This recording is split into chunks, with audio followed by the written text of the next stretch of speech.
ونستعين نحمده ونصلي ونسلم على رسوله الكريم وعلى آله وأصحابه الفاتحين بهديهم إلى الحقيقة المجازة. أما بعد. Ya, kita berada di muka surat 154 dalam jilid pertama dari dalam bab ihsan. Kita sampai bagaimana untuk seorang itu wujudkan ihsan di dalam ibadah.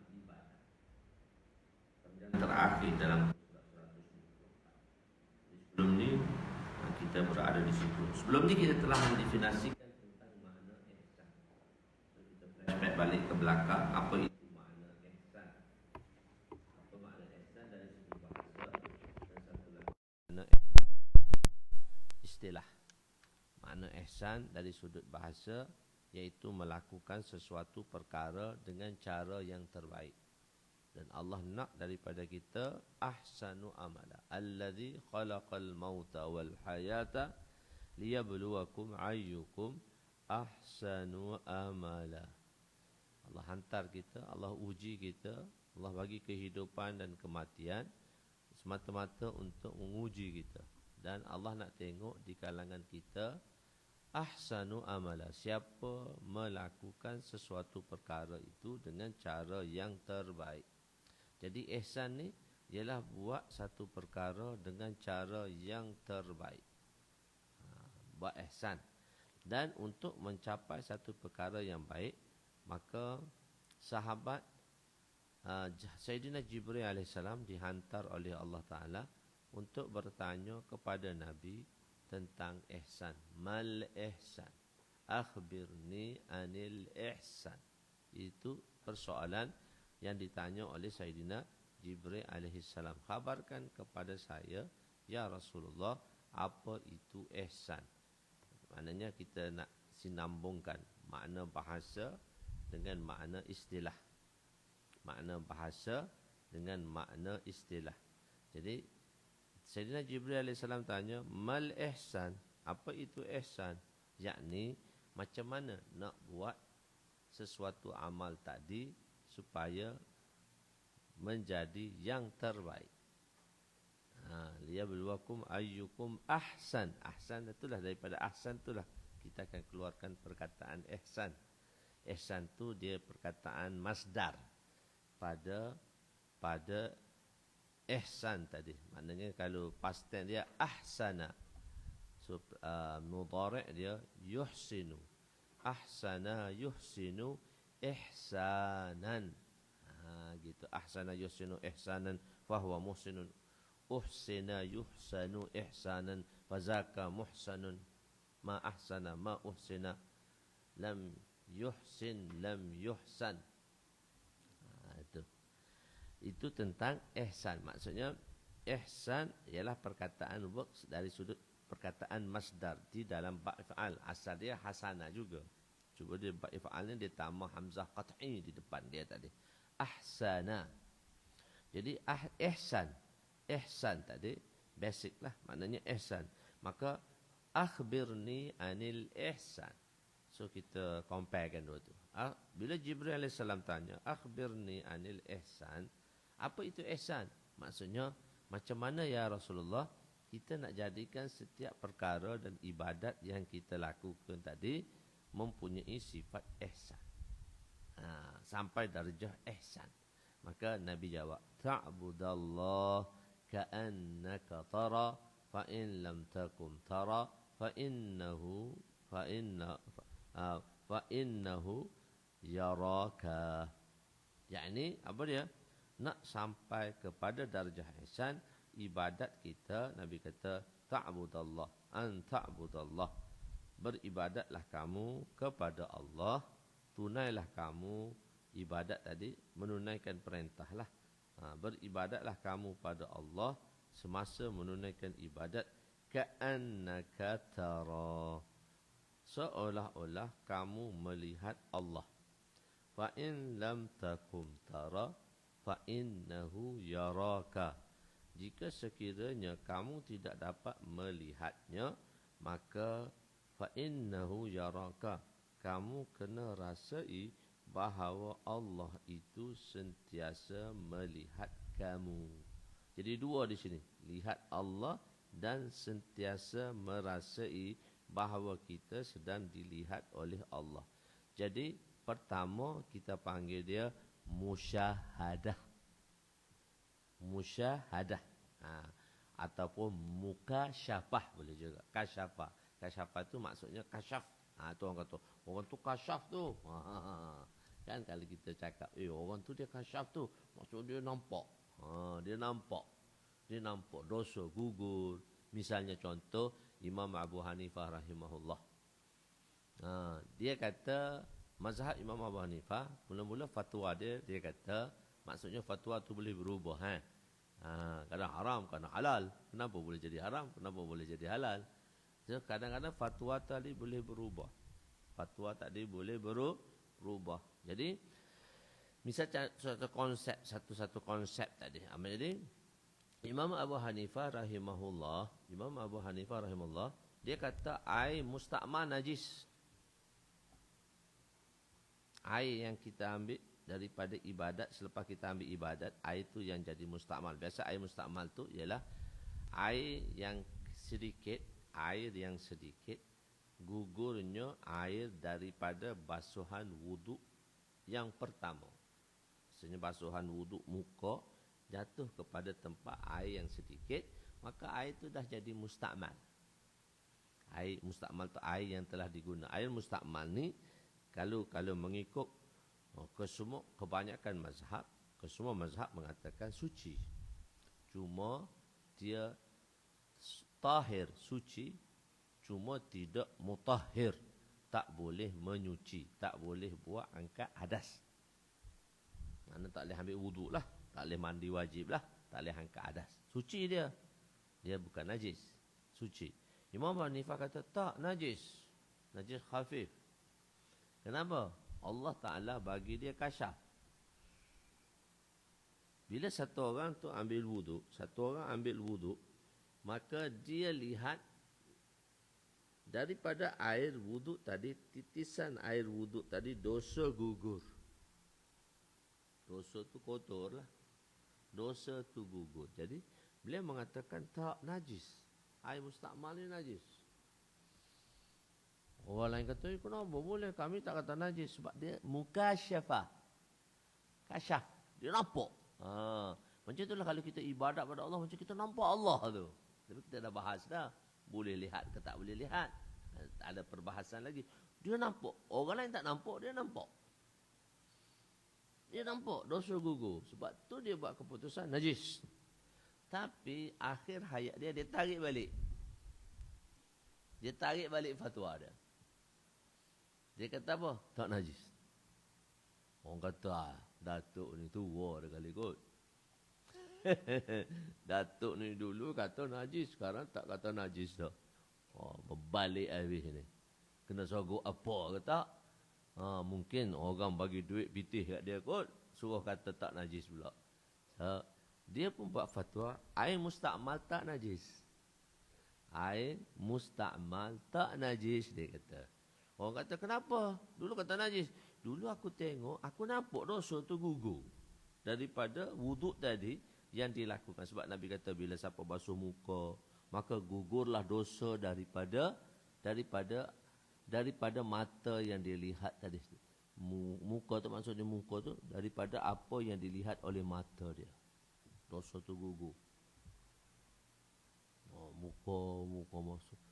Dosa tu gugur daripada mata dia. Daripada apa yang dilakukan oleh pada wajah dia tadi. Dia basuh tangan, dosa tu gugur daripada tu. Dia basuh kaki dan sebagainya. So dia tak nampak dah dosa tu gugur. Dia kata aku tak nampak dah, dia kata. Maka dia kembali kepada hukum asal. Tahir. Cuma tidak mutahhir. Suci, dia kata. Dulu kata najis, ni kata suci. Pula Datuk ni tua dah kali kot. So dia tak kasyaf dah. Dia tak nampak dah. So dia ubah fatwa dia. Jadi kadang-kadang satu benda tu, dia kadang-kadang boleh jadi haram. Sebab apa? Kadang-kadang boleh jadi halal. Boleh jadi haram, kadang-kadang boleh jadi halal. Sebab konsep tadi. Kalau kita dalam muamalat, dia konsep tu.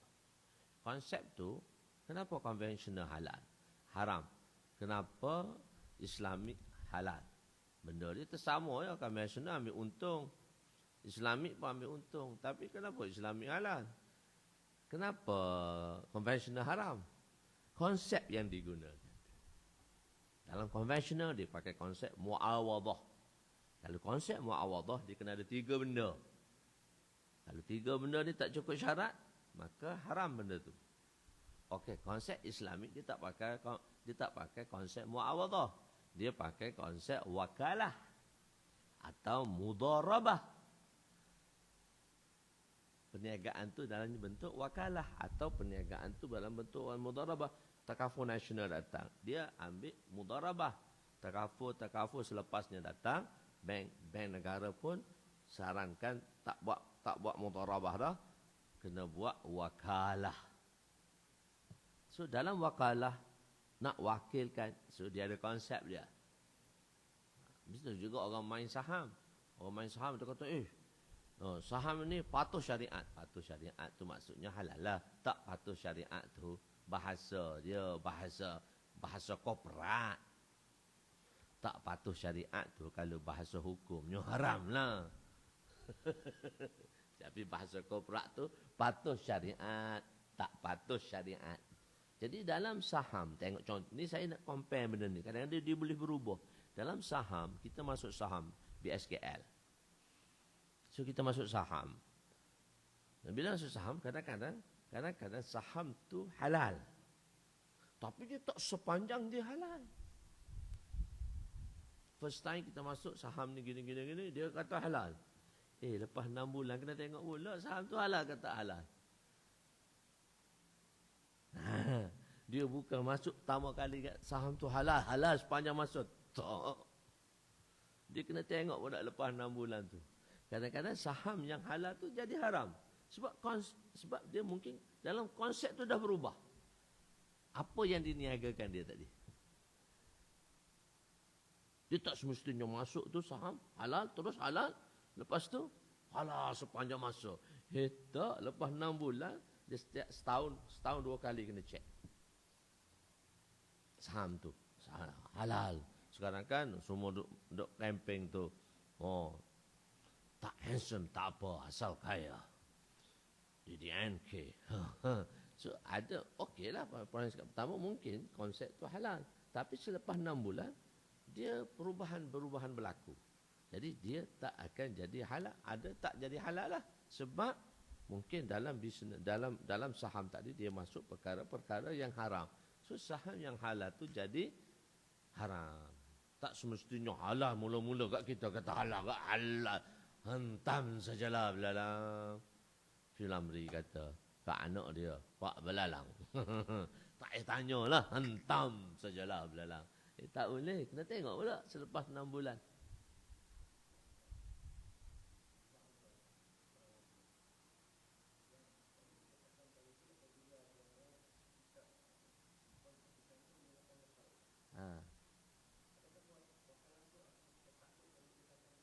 Tertakluk kepada syarat dia juga. Wakalah pun tertakluk pada syarat dia juga.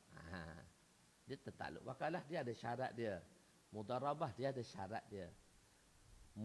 Biasanya konsep yang konvensional tu, dia tak kata dia pakai konsep apa.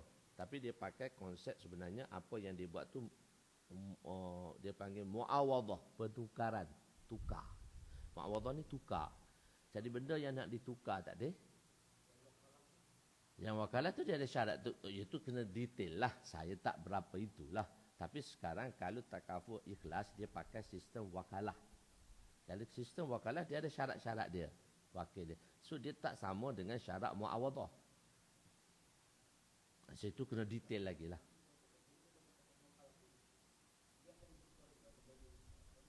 Boleh jadi macam tu juga kalau tak ikut syarat dia. Tapi sebab tu dia ada apa tu dipanggil penasihat syariat. Penasihat dia kena ada penasihat setiap benda tu dia ada penasihat. Penasihat ni lah yang akan ceknya. Sebab tu bila kita dengan Dr. Zahrudin tu kan, so dia penasihat syariat tu. So dia akan check lah benda tu. Dia lah tahu. Sebab dia tahu tu sebab dia buat selidik. Dia buat penyelidikan. Dia buat penyelidikan. Kita tak ada selidik pun. Dia buat penyelidikan. Macam mana penyelidikan dia? Macam mana dengan KWSP? Macam mana kalau nak keluar tu? Berapa persen kena tolak? Berapa persen nak bersih? Dia ada selidik dia. Dia buat kajian. Dan memang ni orang-orang yang special lah. Saya pun tak boleh tahu detail juga. Cuma boleh tahu sedikit sebanyak sahaja. Sebenarnya nak bagi tahu di sini, konsep dia tadi, tak semestinya benda tu mula-mula tu halal sepanjang masa. So dia kena selidik juga.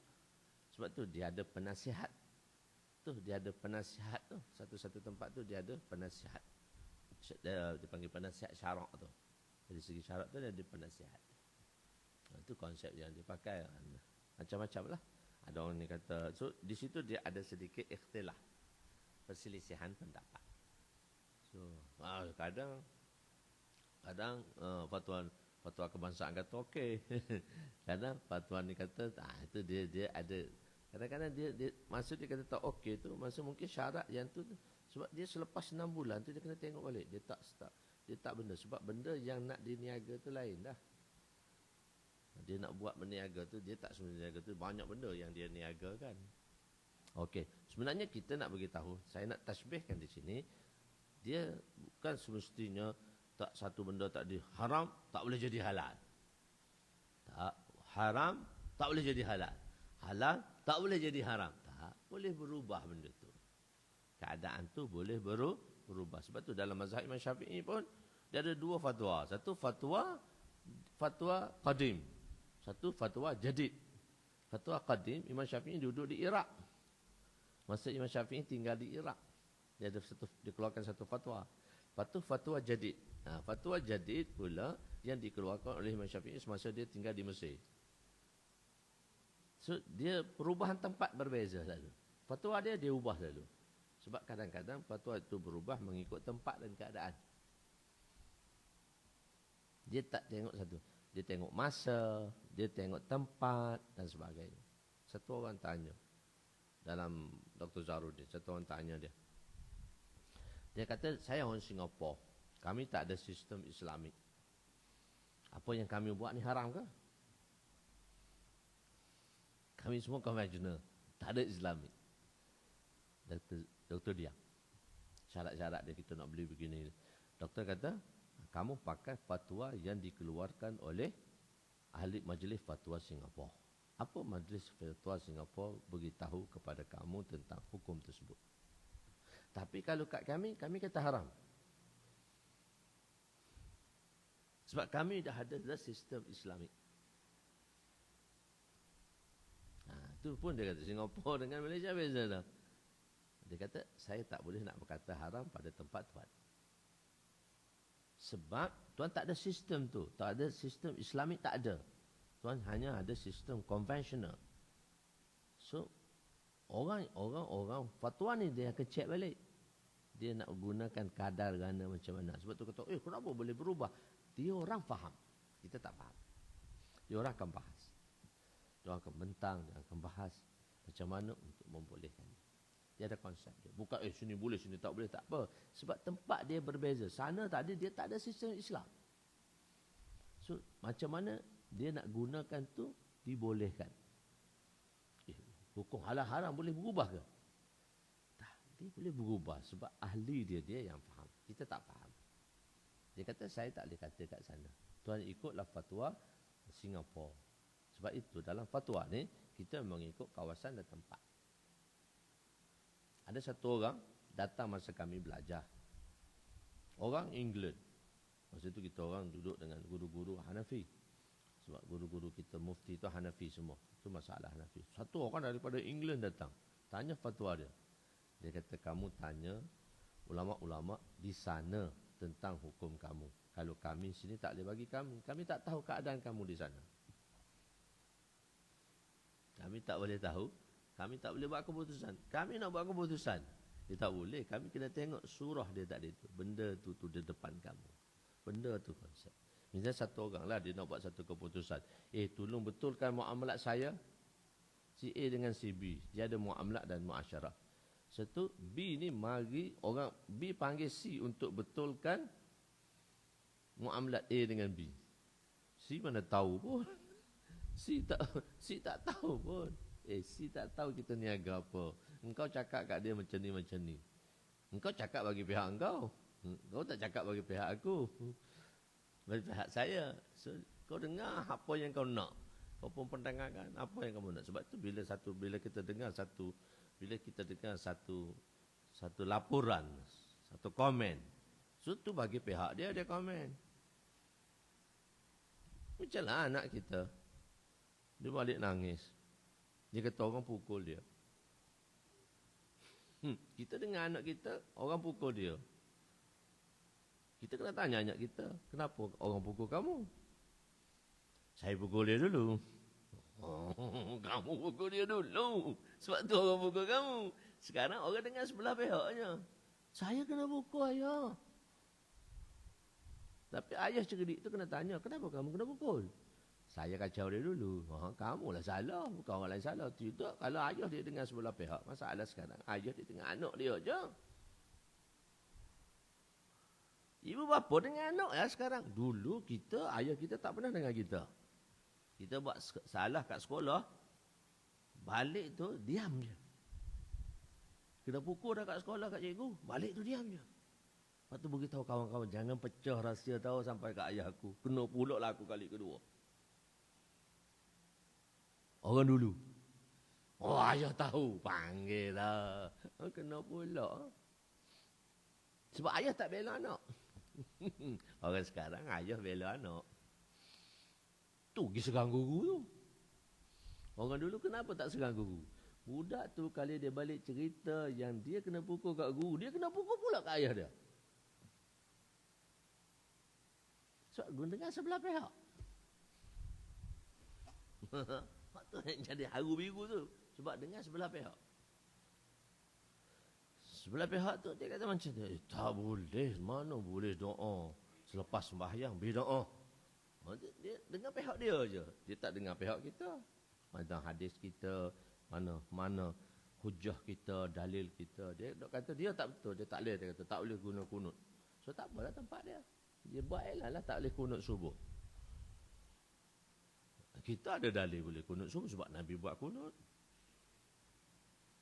Jadi tak boleh. Sebab tu dipanggil ikhtilaf. Okey, kita jauh ke sana. Jadi ihsan tak ada. Jadi bila ihsan, jadi macam mana kita mana mukasyafah ni kita nampak. Nampak ibadat macam nampak Tuhan. Boleh ke nampak Allah Taala? Kita dah bahas dah. Kat dunia ni tak ada siapa boleh lihat Allah Taala. Jadi kurang-kurangnya ada kaedah kedua, iaitu kita sentiasa melihat Allah. Allah itu sentiasa lihat kita. Kita di CCTV kan, iaitu muraqabah. Muraqabah ni kita rasa Allah tengok kita. Allah tu sentiasa lihat kita. CCTV ada depan kita. Begitu. Jadi kita dah bahas dah.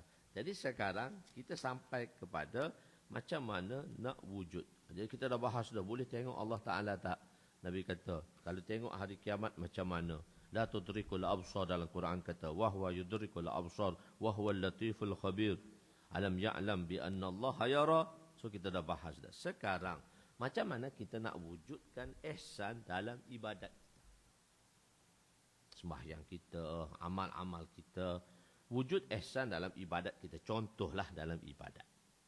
Contohnya dalam solat. Kita solat dengan tawajjuh. Apabila seorang itu takbir, maka dia akan membaca doa iftitah. Semasa dia membaca doa tadi, seolah-olah dia memperdengarkannya pada Allah. Maka dengan cara ini, kelazatan solat itu akan dirasai. So kita bawa pula fiqh. Jadi dia hadis saja tak bala. So sebab tu ulama fiqh dia hadis datang dengan fiqh dulu. Kalau orang belajar hadis dia tak datang fiqh, dia confuse. Tadilah saya kata solah bisawbin wahid. Sembahyang dengan kain pelekat sunnah. Takkan pakai kain pelekat sunnah, tak pakai baju sunnah. Sembahyang dia pakai kain pelekat saja sunnah. Hadis sahih. So dia kena bawa Dia kena bawa fiqh di situ. Apa maksud ulama jelaskan di situ? Oh, sunnah tu maksudnya sabit penuh berlaku zaman tak ada baju. Sekarang zaman baju beralmari-almari. Mana boleh jadi sunnah lagi, ha? Gitu. Tapi kalau orang tak faham, dia kata sunnah tu pahala besar, semaya dengan kain pelekak pahala besar, tak pakai baju. Tu imam pakai kain pelekak, anak makmum semua pakai kain pelekak. Surah PPIA. Orang kata apa surah tu? Semua tu wali Allah lah kata tu. Semua wali Allah semua tu. Oh, wali Allah tu bahasa lembut lah. Bahasa kasar gila. Gila lah kau orang situ. Dia kata sunnah apa kata gila? Sunnah. Dia ulama terangkan. Jadi sebab tu perbahasan dalam Fathul Mu'in, dalam usul fiqh datang. Saya tak bawa sebenarnya dalam jilid kedua benda tu masuk. Kisah ni. Fathul Mu'in Imam Balabari kata, apa maksud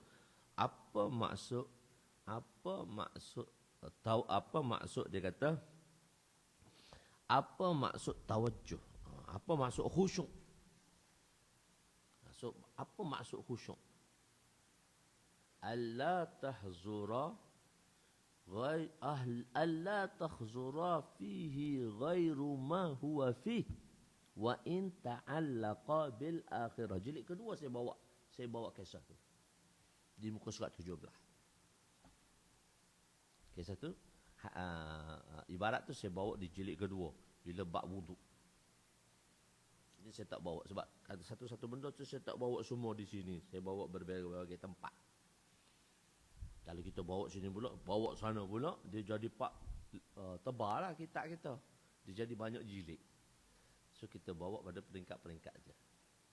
Jadi apa maksud apa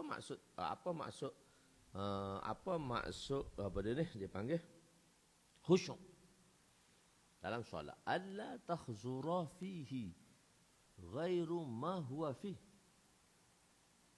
Alla takhzura fihi ghairu ma huwa fihi wa in ta'allaqa bil akhirah. Tidak menghadirkan fihi dalam hati. Itu hati. Tidak menghadirkan dalam hati ghairu ma huwa fihi, selain daripada apa yang dilakukan pada saat itu. Dalam hati kita tidak menghadirkan dalam hati itu ghairu, selain ma huwa fihi, selain pada apa yang dilakukan ketika itu. Wa in ta'allaqa bil akhirah, walaupun yang dihadirkan itu perkara yang bersangkut paut dengan akhirat. Contoh dia apa? Itu dalam ibarat tu pun ulama terangkan balik. Maksudnya bila kita tengah solat, khusyuk solat tadi, bila kita tengah solat tu, kita kena hadirkan dalam hati kita apa hak kita baca tu. Hak kita baca tu. Bukan kita hadirkan kubur. Wa in ta'allaqa bil akhirah. Kalau kamu hadirkan kubur pun depan, dia tak kira khusyuk. Kau buat apa sekarang? Engkau sedang buat apa sekarang? Engkau sedang solat. Okeylah sedang solat. Engkau buat apa sekarang? Oh, baca Fatihah.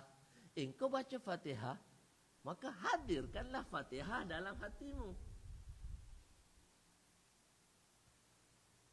Wa in alla takhzura, alla tidak menghadirkan. Sebenarnya di situ, sebenarnya ayat depan ada lagi, saya ambil pendek je. Alla takhzura fihi, tidak menghadirkan dalam hati ghairu, selain ma huwa fihi, apa yang dilakukan dalam solat tadi. Okey, tengok. Di sini kita compare. Di sini kan, apa maksud dia? Bagaimana untuk wujudkan ihsan dalam ibadat? Contohnya dalam solat. Kita tawajjuh. Kita memberi tumpuan. Menghadirkan tu tawajjuh lah. Tawajjuh tu menghadirkan lah. Apabila seorang itu takbir, maka dia membaca doa iftitah. Selepas tu dia membaca doa tadi, seolah-olah dia memperdengarkan pada Allah.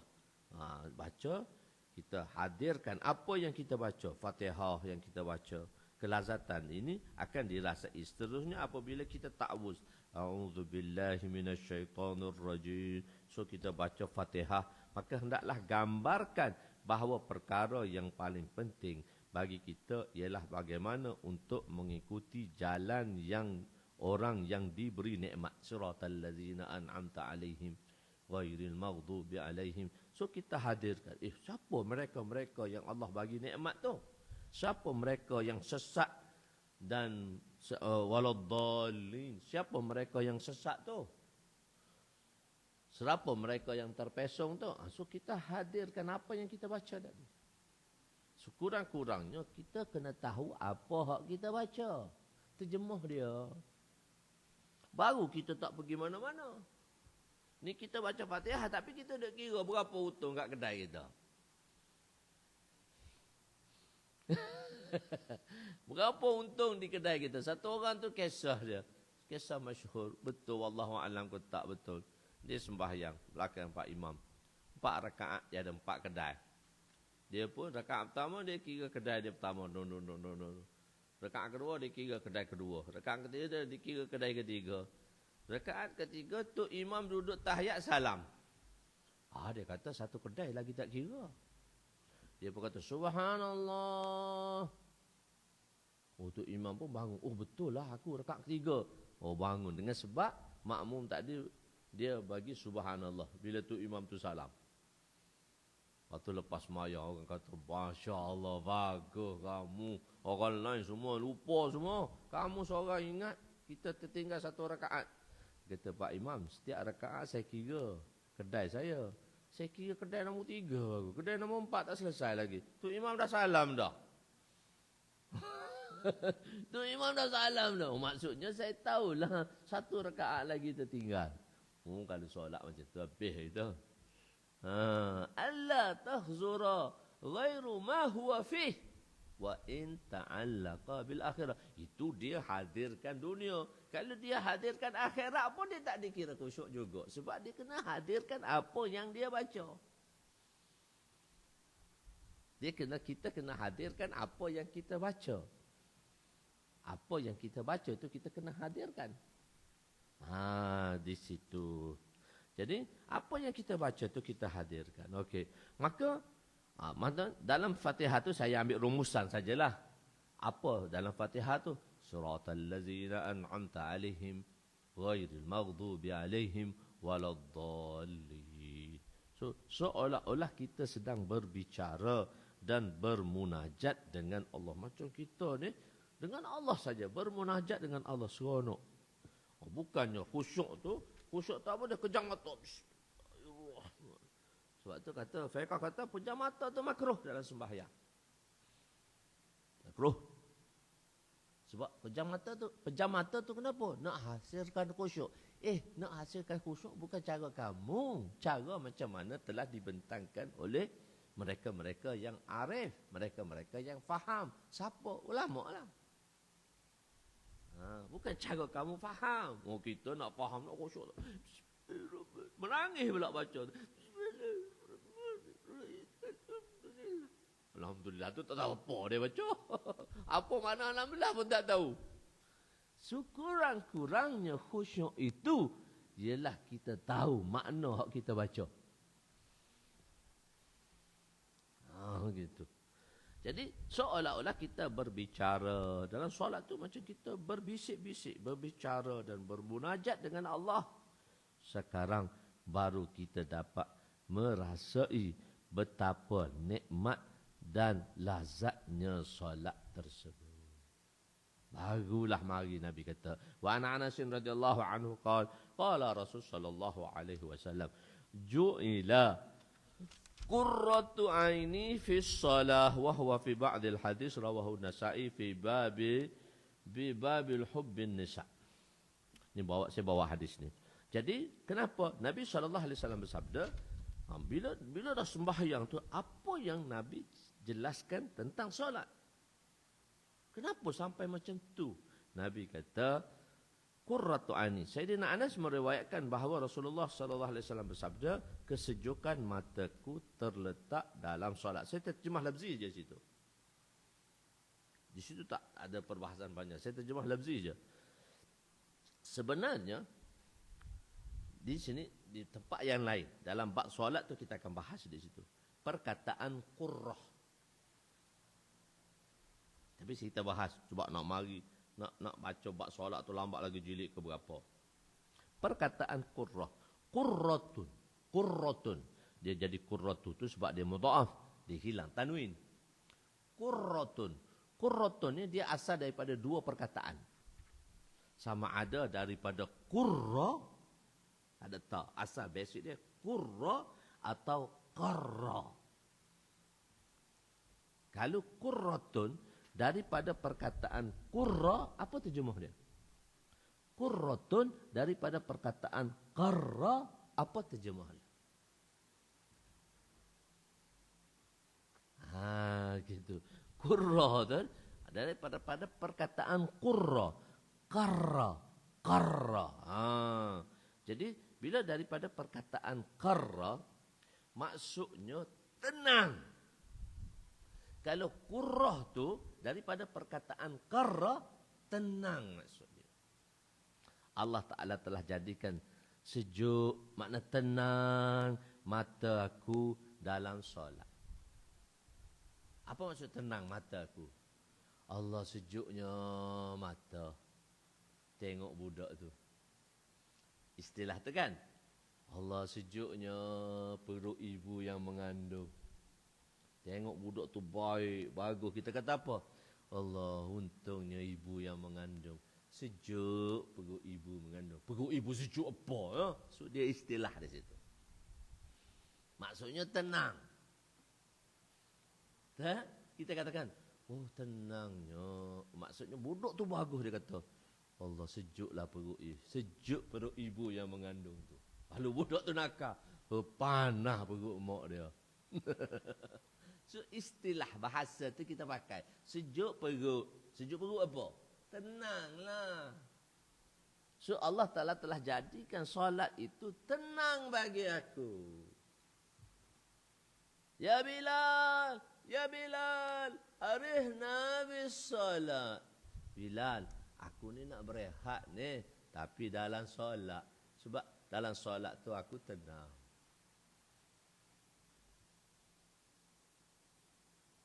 Itu maksud dia qarra. Qurrah itu daripada perkataannya qarra. Qarra ni tetap, terpegung, terpesona.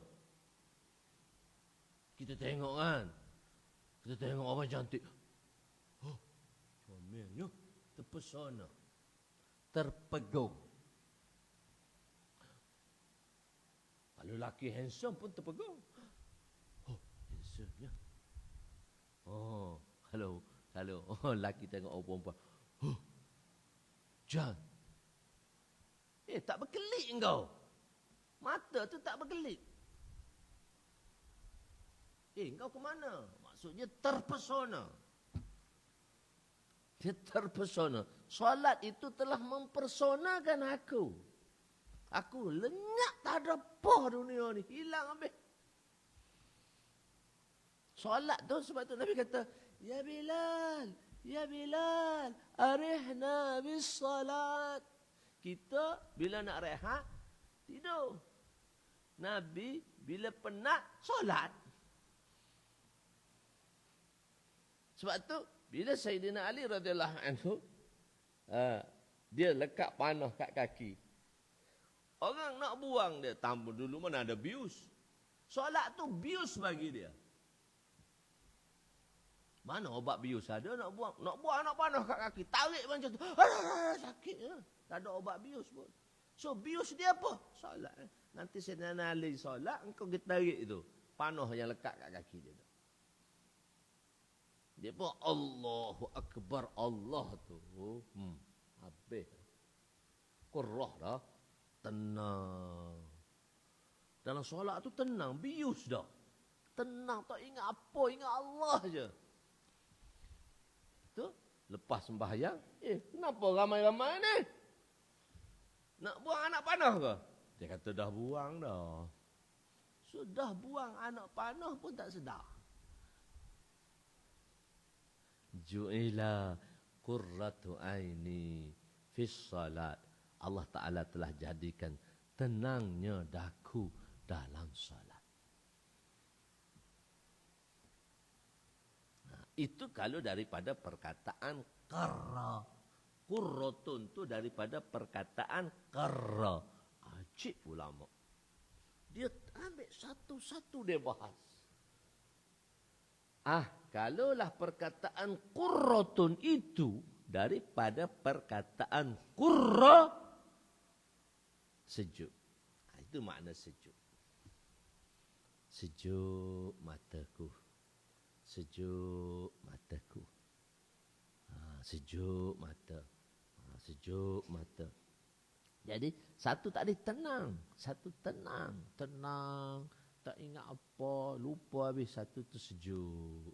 Sejuk seronok. Sejuk. Menyamankan. Salat itu menyamankan daku.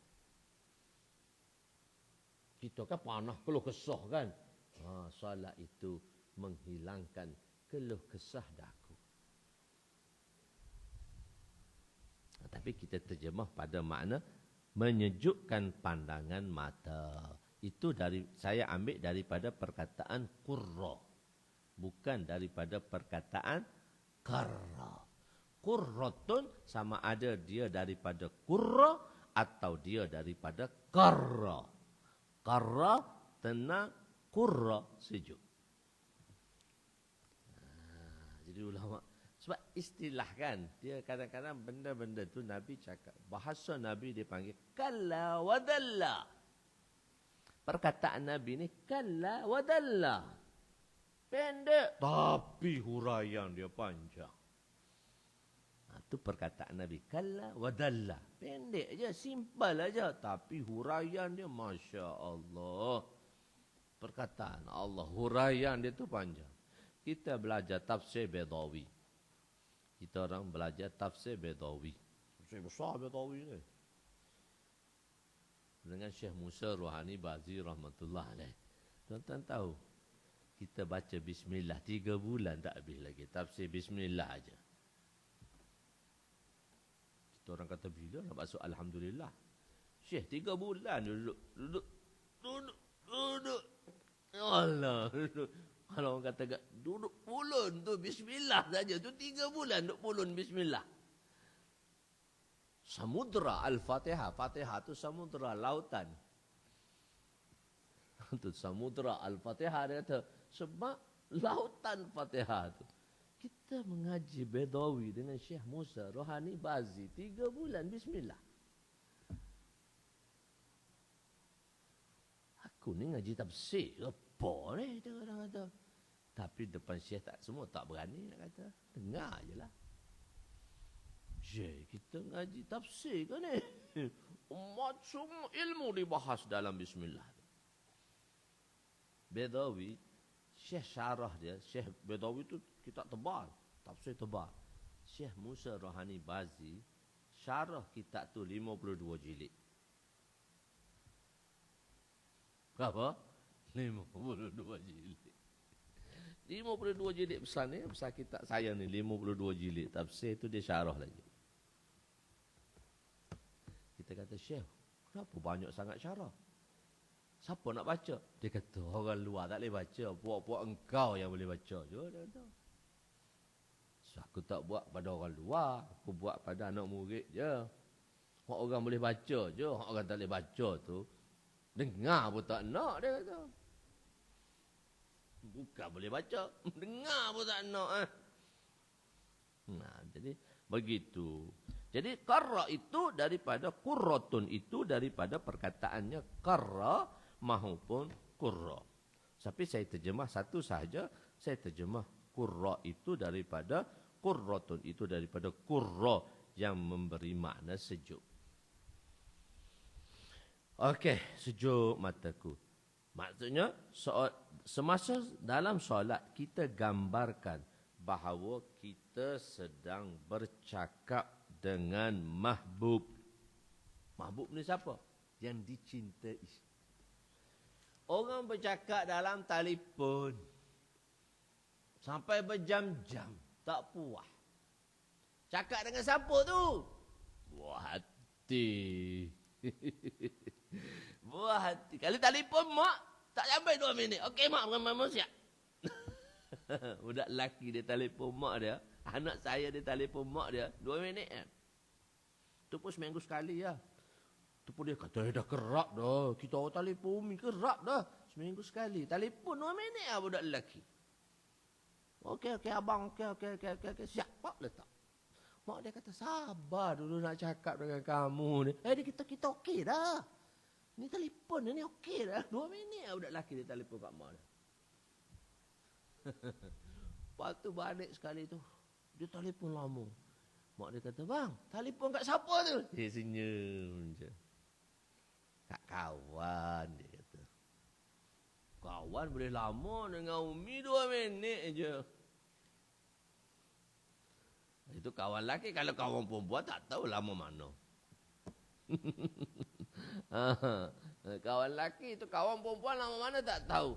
Jadi solat ni kita bercakap, maknanya kita berbisik dengan Allah. Bisik tu lama. Berbisik dengan Allah. Maksudnya kita bercakap dengan siapa? Mahbub. Yang dicintai. Semasa bercakap dengan mahbub, bila kita bercakap dengan orang yang kita cintai, zat yang kita kasihi, hati kita tenang, mata kita sejuk. Dua-dua terjemah situ datang. Tapi saya terus setengah jam dah. Tapi saya bawa dalam 3 ayat. Saya terangkan tuan-tuan setengah jam. Bak kurrah dan karrah tak ada. Tapi saya terjemah 3 baris. Sebab tu orang baca macam mana nak faham. Dia kena terang lagi. Sebab kalau tulis panjang situ, dia akan jadi 30 jilid. 30 jilid. Siapa nak baca? 10 jilid pun orang tak nak baca. Sebab zaman apa? Cut and paste. Maksudnya zaman nak cepat. Zaman nak cepat. Zaman cut and paste. Tu zaman cut and paste. Itu salah. Tu zaman nak cepat. Zaman tak nak detail. Zaman nak ringkas. Nak talkhis. Nak buat ringkasan. Nama dah ringkas dah. Jadi senang. Jadi dua-dua. Bila bercakap, semasa bercakap dengan mahbub, hati kita tenang. Kera. Makna kera. Dan mata kita sejuk. Kurra. Kera dan kurra terjemah situ. Okey. Masalah sekarang, tawajuh. Kita tidak tawajuh. Tidak wujudnya sifat tawajuh. Sekarang kita tak datang sifat tawajuh tadi. Sifat tawajuh. Sifat yang maknanya kita buat satu benda tadi, tenang, sejuk aja kita buat. Tak ada benda tu. Dalam tu tawajuh. Dia panggil tawajuh. Oleh yang demikian, untuk timbulkan tawajuh. Jadi, dia sebenarnya nak datangkan dalam solat tu, so dia kena latihan. Sebab itu, ada satu dulu kursus. Ada satu dulu satu badan. Dia panggil badan tu dia panggil apa dah nama dia, daripada Indonesia tapi dia dibawa di Malaysia. Allah di Shah Alam dia badan tu untuk dia panggil solat khusyuk, kursus solat khusyuk, yang benda itu diperkenalkan oleh Ustaz Abu Sangkan daripada Indonesia. Dia buat satu kursus macam apa dia panggil nama pertubuhan tu lupa dah. Dia buat satu kursus macam mana nak jadikan solat itu khusyuk. Dia buat latihan dua hari kursus tu. Nak timbulkan solat center. Dia namakan pertubuhan tu solat center. Dia di Shah Alam. Ini tahun dalam 2007. Masa tu masyhur. Ustaz Abu Sangkas sendiri datang. Kita buat kursus tu di dekat dengan Telekom. TNB ke Telekom yang jalan tu kan? Di surau dia tu. Peserta dia dalam 50 orang. Saya bayar RM200. 2 hari bayar kursus tu RM200. Nak hadirkan kursus, nak jadikan solat tu khusyuk. Tapi benda tu dia selalu. Sebab itu kita di tahun akhir kita dipartnerkan. Kita tahun akhir ni, tahun 8 ni baca Bukhari dah ni. Qala Allah, qala Rasul ni baca Bukhari hari-hari Bukhari, Muslim, Abu Daud, Tirmizi, Ibnu Majah. Oh, baca hebatlah.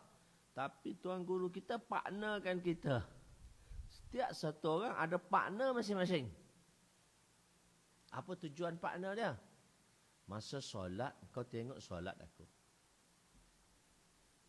Kita tengah solat tu, kawan kita tengok.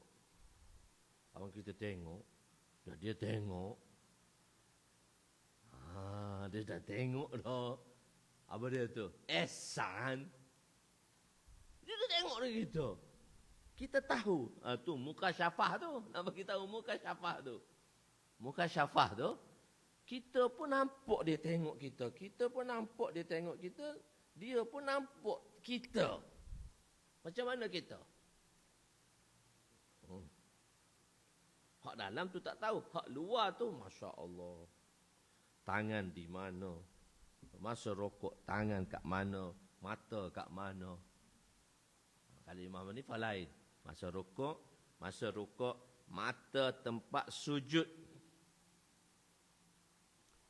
Masuk semua Imam Hanifah dia kata semua tempat sujud. Masa qiyam tempat sujud mata, masa rukuk mata tempat sujud, masa duduk tasyahud mata tempat sujud, semua tempat sujud. Imam Hanifah kata macam tu. Untuk nak qarrarkan tadi tu. Untuk nak tetapkan tadi tu.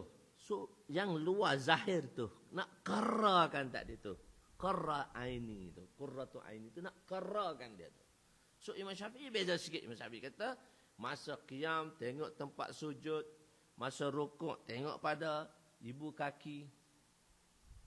Masa di antara dua sujud tengok pada tangan jari. Sebenarnya nak hasilkan qarra tadi. Dari segi sudut zahir.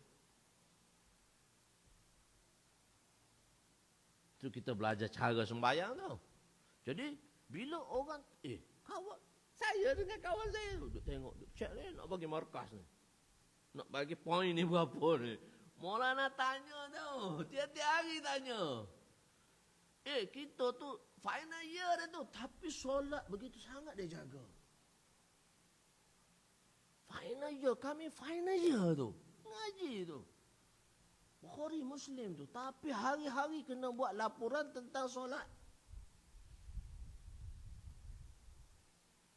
Anak kita solat macam mana? Anak kita solat 20 second 4 rakaat. Budak.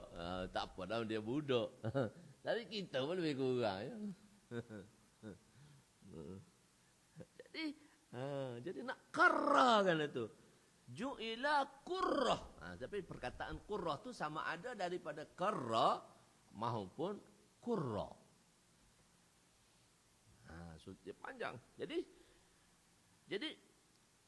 bila datang macam tu,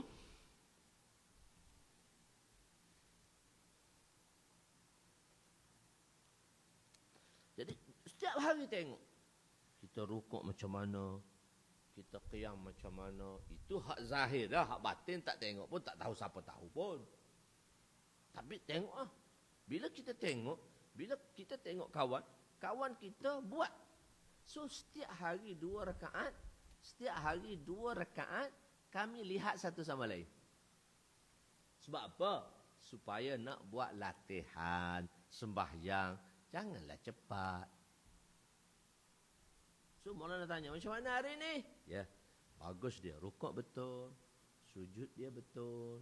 Tangan dia di mana? Tanya macam budak kelas 1. Sedangkan kita kelas 9 dah masa tu.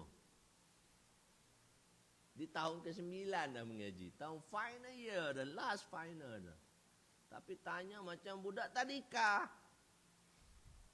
Sebab apa? Nak suruh khusyuknya dalam solat. Hak kamu belajar tu masuklah. Belajar tu yang kamu belajar solat tu, jadikanlah dia darah daging kamu. Tu yang sahabat tu solat tu dah jadi darah daging. Tu solat tu boleh selesai masalah. Bukan solat tu satu bala, satu musibah. Bukan dia satu bala dan dia bukan satu musibah. Begitu. Jadi macam mana nak tawajuh tu? So hak di luar solat. Jadi sebenarnya sebab tu kita kata apa yang kita buat, kita kena tengok apa luar solat kita tadi. Luar solat kita tadi. Kalau sebab tu Nabi kata, solat tu apa dia? Solat tu tatanha anil fahsya'i wal munkar. Solat yang khusyuk itu, solat yang bagus itu, dia boleh cegah mungkar. Inna solata tanha anil fahsya. Perbuatan yang keji. Tatanha anil fahsya wal munkar. Keji dan mungkar. Fahsya tu kita terjemah keji. Solat tu boleh ubah perbuatan keji kita. Sebab itu satu orang datang kepada Nabi SAW. Dia kata, ya Rasulullah, satu orang tu dia bersolat sepanjang malam. Tapi dekat subuh dia mencuri. Nabi kata, insya-Allah solat dia akan mencegah dia daripada perbuatan itu. Solat yang mana? Solat yang bagus. Solat yang macam mana? Solat yang tawajuh. Akan mencegah dia daripada perkara tersebut. Okey, kita last sikit. Dan habis sikit. Jadi apa benda yang sepatutnya kita buat satu perkara di luar konsisten, yang mana luar konsisten ni dia akan memberi konsisten di dalam dalaman tadi. Luaran, perbuatan luaran, konsistennya perbuatan luaran akan mengkonsistenkan perbuatan dalaman. Macam mana? Masalahnya sekarang kita tidak tawajuh dalam solat kita. Yang demikian, untuk timbulkan tawajuh, maka kita kena latih. Spend the time. Apa maksud latih? Bila kita berzikir, kita latih berzikir pagi, petang, 100 pagi, 100 petang. Sebab tu dalam dakwah tabligh, kita kata ada zikir 300 pagi, 300 petang. 100 tasbih, 100 selawat, 100 istighfar. Jadi 100 tu macam mana? Kita tawajuhlah subhanallah walhamdulillah wala ilaha illallah wallahu akbar. So kita duduk macam mana? Bukan tasbih ni mana-mana boleh. Pegang tasbih duk berjalan pun subhanallah subhanallah subhanallah subhanallah. Boleh, tak salah pahala. Tapi kita nak hasilkan tawajuh. Kita nak hasilkan konsisten di dalam sesuatu perbuatan. So spend the time, take the time. 20 minutes every day. Morning and evening. Oh, cakap orang putih pula. So spend the time. Latih masa. Bagi masa 20 minit. Berwudu. Menghadap kiblat. Duduk bersila ke, duduk tahiyat kita pulanglah. Berwudu, menghadap kiblat, tenangkan, kosongkan semua daripada pemikiran yang lain. Bertasbih subhanallah walhamdulillah wala ilaha illallah wallahu akbar. Subhanallah walhamdulillah wala ilaha illallah. Bila kata subhanallah, hati pun marilah. Maha suci Allah. Alla takhzura fihi ghairu ma huwa fihi wa in ta'allaqa bil akhirah. So kita balik semula kepada ta'rif khusyuk tadi.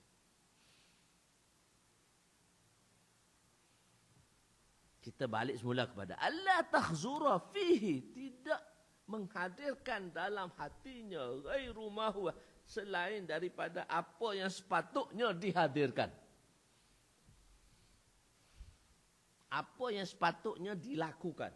Wa in ta'allaqa bil akhirah, walaupun kamu hadirkan itu perkara yang bersangkut paut dengan akhirat, tapi dia tak ada sangkut paut dengan solat, dia tak kira khusyuk.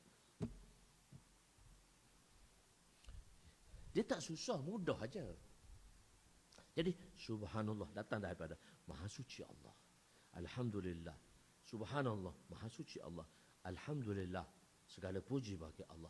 La ilaha illallah, tiada layak yang disembah melainkan Allah. Allahu Akbar, Allah Maha Besar. Subhanallah. Jadi kita subhanallah tu dalam hati mari dah, Maha Suci Allah. Subhanallah, alhamdulillah. So kosong dah hak luar tu. Menqati hak luar tu putus habis dah. Subhanallah, alhamdulillah, wala ilaha illallah. Subhanallah, alhamdulillah, wala ilaha illallah. Allah Akbar. Subhanallah, alhamdulillah, wala ilaha illallah. Allah Akbar. Subhanallah, alhamdulillah, wala ilaha illallah. Allah. Oh, buatlah macam tu, nikmat. Nikmat macam tu.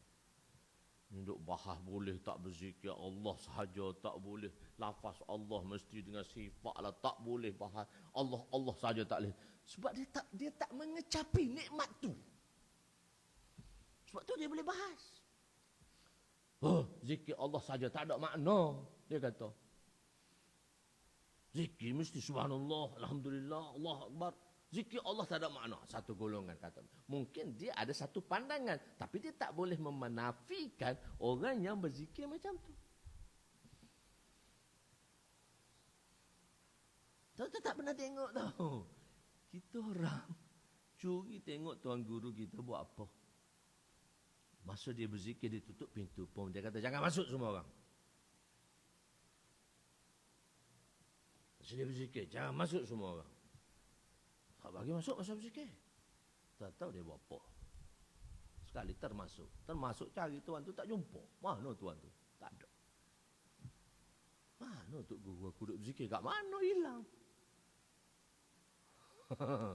Hilang. Tak ada. Orang kata, teruk tu. Ilmu sesak dia tu. So orang tak tahu. Orang tak boleh nak kata. Dia tak pernah rasai. Dia tak boleh nak beritahu. Dia tak boleh nak nafikan. Kita tengok dengan mata. Takkan kita nak nafi?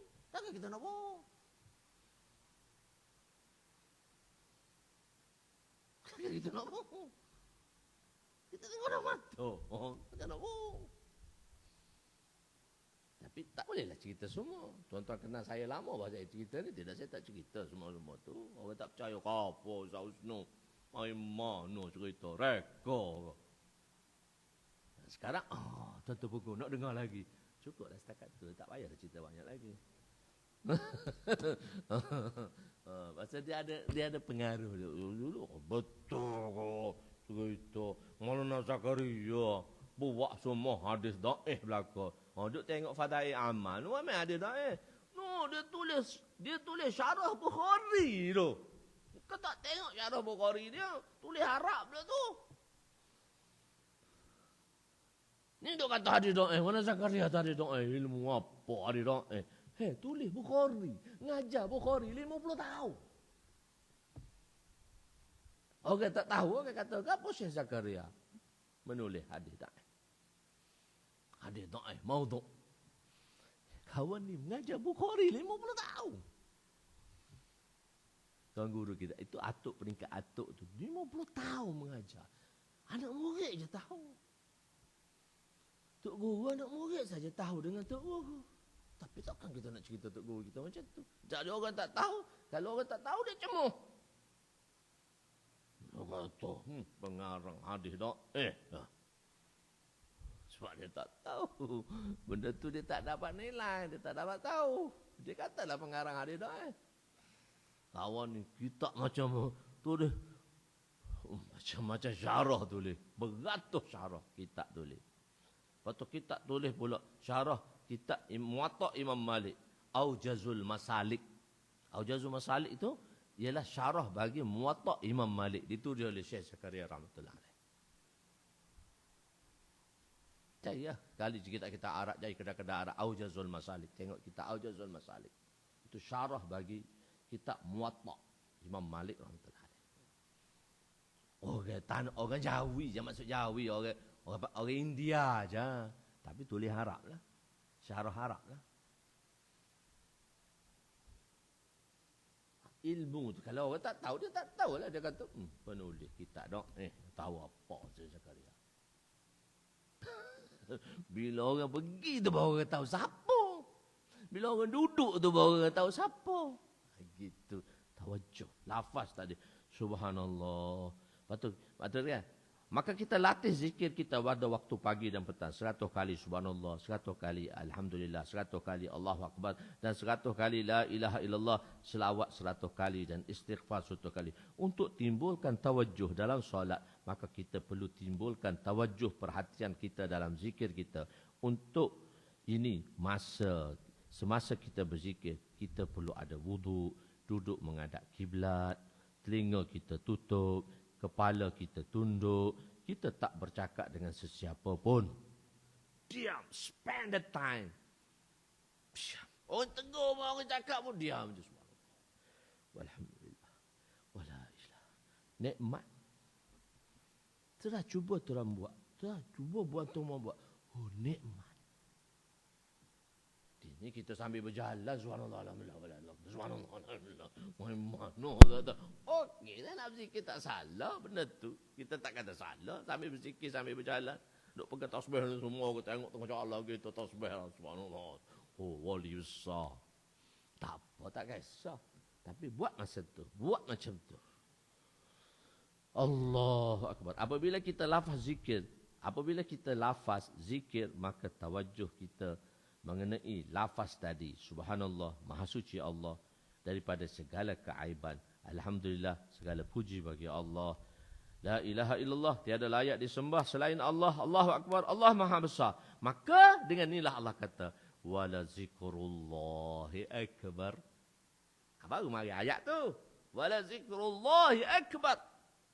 Sesungguhnya zikirullah itu merupakan satu nikmat yang besar. Itu terjemah dia. Akbar tu diterjemah nikmat yang besar. Dia bawa mausuh di situ. Akbar tu sifat. Nikmat, nikmatul akbar. Terjemah ni saya tak ambil terjemah saya sendiri. Terjemah ni dalam terjemah apa? Yang dipakai oleh Jakir. Belakang dia tu.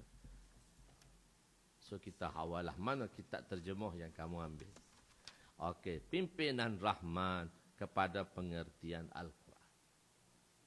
Pimpinan Rahman ni Jakir pakai. Tak ada terjemah sendiri. Oh, mungkin kita terjemah sendiri kok. Kita nak, pasal kita nak terangkan apa yang kita nak memberi makna sebagaimana kita nak. Kita pun terjemah sendiri. Tak. Macam mana terjemah pimpinan Rahman itulah terjemah oleh Mufti Muhammad Nur, Kelantan. Cuma diubah dalam bahasa Melayu. Dulu dalam Kelantan. Pimpinan Rahman tu.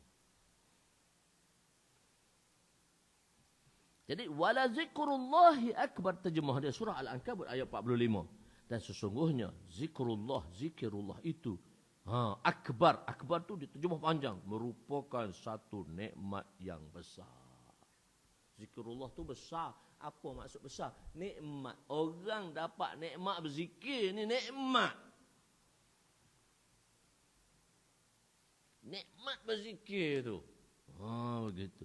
Maka yang kedua selawat. Misalnya kita selawat, kita gambarkan sifat ihsan Nabi, sifat kasih sayang Nabi. Kita pun selawat. Allahumma salli ala sayyidina. Oh, sayangnya Nabi kat kita. Kasihnya Nabi kat kita. Macam-macam untuk buat pada kita. Untuk memberi pertolongan kita. Hari kiamat nanti cari umat dia. Ummati, ummati. La'allaka bakhi'un nafsaka alla yakunu mu'minin. Allah tegur Nabi. Dia kata, Muhammad, jangan kamu membinasakan diri kamu dengan sebab umatmu yang tidak beriman. Nabi sedih. La'allaka bakhi'un nafsaka alla yakunu mu'minin. Jangan kamu binasakan diri kamu. Dengan sebab mereka tak beriman. Mereka tak beriman tu hak tangan aku. Kamu kena buat usaha je. Begitu. Dan istighfar. Maka istighfar. Panjang lagi dia sebenarnya. Kita duduk terapang je. Istighfar. Kemudian kita beristighfar dan bertaubat kepada Allah. Istighfar lain pula. Macam mana kaifiat dia? Masa kita istighfar, macam mana kaifiat istighfar? Macam astagfirullah, astagfirullah, astagfirullah, astagfirullah, astagfirullah, astagfirullah, astagfirullah, astagfirullah, astagfirullah. Mata tu tak tahu mana. Tengok perempuan. Astagfirullah, astagfirullah, astagfirullah. Mata tak tunduk-tunduk pun. Astagfirullah, astagfirullah, astagfirullah. So macam mana kaifiat istighfar? Orang, bila dia buat baik, dia ingat. Bila dia buat jahat, dia tak ingat. Tahun ni puasa semua, alhamdulillah. Tarawih boleh 5 juzuk semalam Satu malam 5 juzuk. Alhamdulillah, pukul 12 baru habis. Semua ingat hak baik. Tapi masa puasa, berapa orang mengumpat ke orang ingat? Tak tahu berapa orang dah mengumpat, akhirnya tak ingat.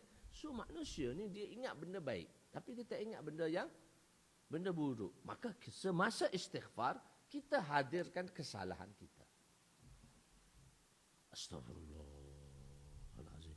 Maka semasa istighfar, kebiasaan insan, dia akan mengingati kebaikan yang dibuat.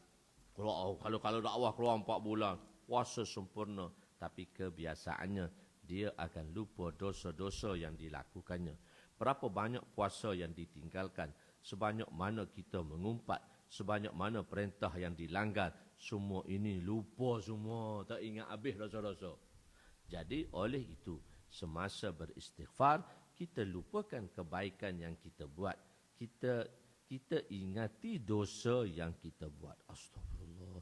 Kalau kita ada 1000 dosa, 999 dosa, Allah dah maaf dah.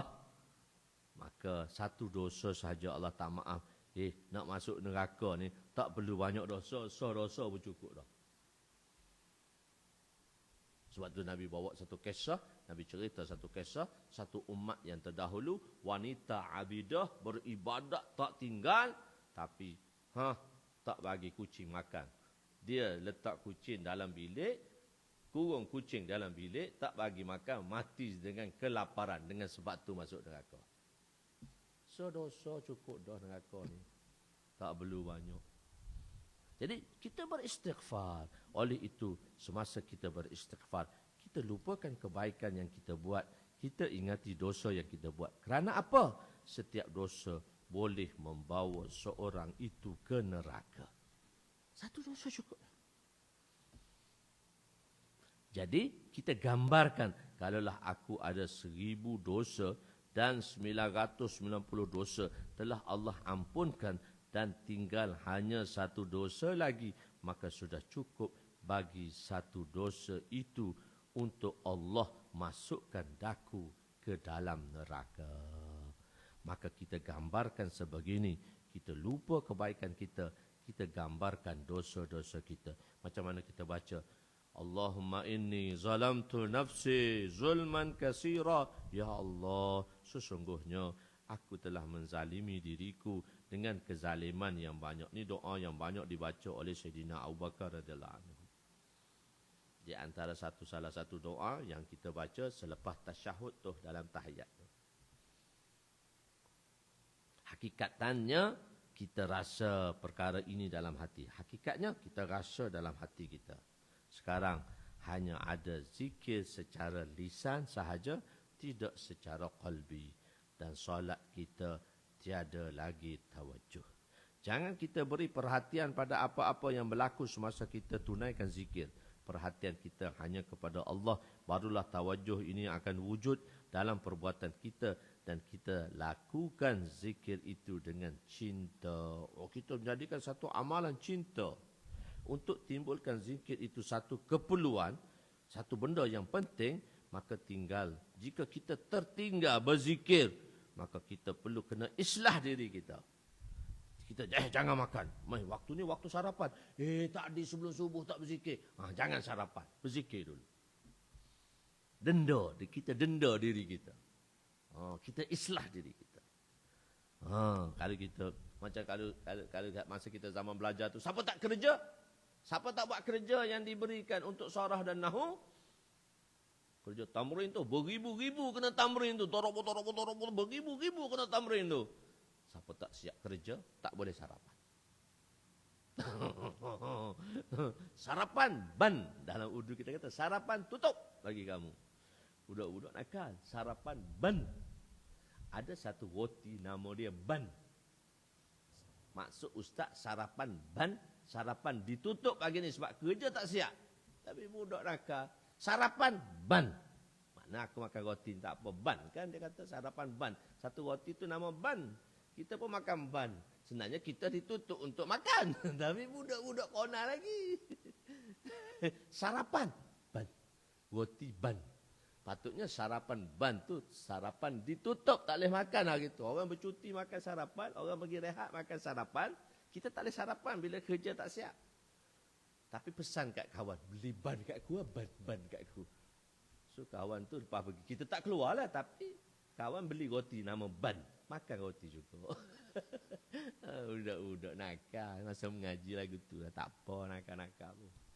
Kalau tak nakal, tak seronok. Jadi kita tutupkan semua tadi. Jadi jangan kita beri perhatian. Untuk betulkan zikir, itu satu keperluan. Seorang yang tertinggal zikir, maka kita perlu islah diri. Jika sebab makan kita tertinggal zikir, maka kita pada masa makan kita gunakan untuk berzikir sebagai bentuk penteraan kepada diri kita. Sebab itulah bila sampai tahap macam tu Allah kata apa? Allazina ya ayyuhallazina amanu zkurullaha zikran katsiran, abilah sikitlah. Wasabbihuhu bukhratan wa asila. Wahai orang beriman, untuk bersyukur kepada Allah serta sebutlah bersyukur kepada Allah. Ingatlah serta sebutlah nama Allah dan dengan ingatan serta sebutan yang sebanyak-banyak dengan ingatan. Wasabbihu bukan tasbih saja, dengan ingatan. Maksudnya kita lupa habis hal lain.